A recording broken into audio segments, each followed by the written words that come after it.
क्या कभी ये सोचा है कि हिंदू धर्म में बुद्ध को भगवान विष्णु का अवतार आखिर क्यों माना जाता है? तो आज हम इसी दिलचस्प कहानी की तह तक जाएंगे। एक ऐसी कहानी जो बताती है कि कैसे एक राजकुमार पूरी दुनिया के लिए एक गाइड, एक मार्गदर्शक बन गया। ये कहानी शुरू होती है एक बहुत ही पावरफुल लाइन के साथ। जब दुनिया में अधर्म और दुख बढ़ने लगा, देखिए, ये सिर्फ एक लाइन नहीं है, ये तो एक डिवाइन इंटरवेंशन, एक दिव्य हस्तक्षेप का वादा है। तो चलिए देखते हैं कि ये वादा आखिर पूरा हुआ कैसे। तो बात शुरू होती है एक ऐसे वक्त से, एक ऐसी दुनिया से जिसे एक नए रास्ते की, एक नई दिशा की सख्त जरूरत थी। चलिए वक्त में थोड़ा पीछे चलते हैं, करीब 567 ईसा पूर्व। ये वो दौर था जो एक बहुत बड़ी आध्यात्मिक जागृति का, एक स्पिरिचुअल अवेकनिंग का गवाह बनने वाला था। तो नेपाल की शांत धरती पर लुम्बिनी के हरे भरे माहौल के बीच एक शाही जोड़ा था, राजा शुद्धोधन और रानी माया। उनके घर एक बेटे का जन्म हुआ, नाम रखा गया सिद्धार्थ गौतम। और उस वक्त उन्हें जरा भी अंदाजा नहीं था कि यही बच्चा एक दिन पूरी दुनिया को बदल कर रख देगा। अच्छा, तो एक राजकुमार के तौर पर उनकी जिंदगी थी कैसी? चलिए देखते हैं। एक राजकुमार होने के नाते सिद्धार्थ की जिंदगी हर तरह की लग्जरी, हर तरह के ऐशो आराम से घिरी हुई थी। महल की ऊंची दीवारें उन्हें दुनिया की कड़वी सच्चाइयों से बचाने के लिए थीं। वो दुख और तकलीफ से दूर, एक तरह से कहें तो एक सोने के पिंजरे में रहते थे। लेकिन ये सब हमेशा के लिए तो नहीं रह सकता था, है ना?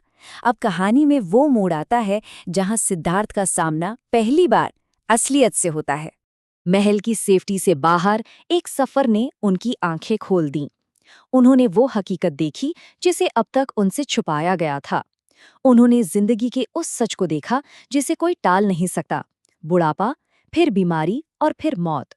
और इन सब के बीच उन्हें उम्मीद की एक किरण भी दिखाई दी, एक शांत, बिल्कुल संतुष्ट सन्यासी के रूप में।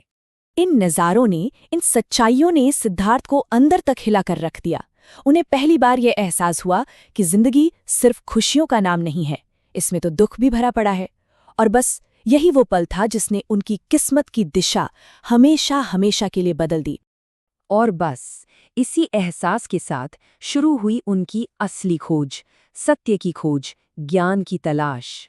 ये जो तुलना है ना, ये सिद्धार्थ की जिंदगी में आई जबरदस्त बदलाव को दिखाती है। सोचिए, एक तरफ राजमहल का सारा आराम और दूसरी तरफ सच को ढूंढने का मुश्किल रास्ता। और फिर एक रात उन्होंने वो सारी शानो शौकत, वो सारी लग्जरी पीछे छोड़ी और ज्ञान की तलाश में निकल पड़े। और ये सफर आसान तो बिल्कुल नहीं था। जन्म से लेकर राजमहल छोड़ने तक और फिर सालों की कड़ी तपस्या और गहरे ध्यान के बाद वो ज्ञान पाने के बहुत करीब पहुंच गए थे। और फिर बोधगया में, उस पवित्र बोधि पेड़ के नीचे, वो ऐतिहासिक पल आ ही गया। गहरे ध्यान में डूबे सिद्धार्थ गौतम को आखिरकार परम ज्ञान मिला और वो हमेशा के लिए बदल गए। तो अब सवाल ये है कि ज्ञान मिलने के बाद उन्होंने दुनिया को सिखाया क्या? चलिए जानते हैं।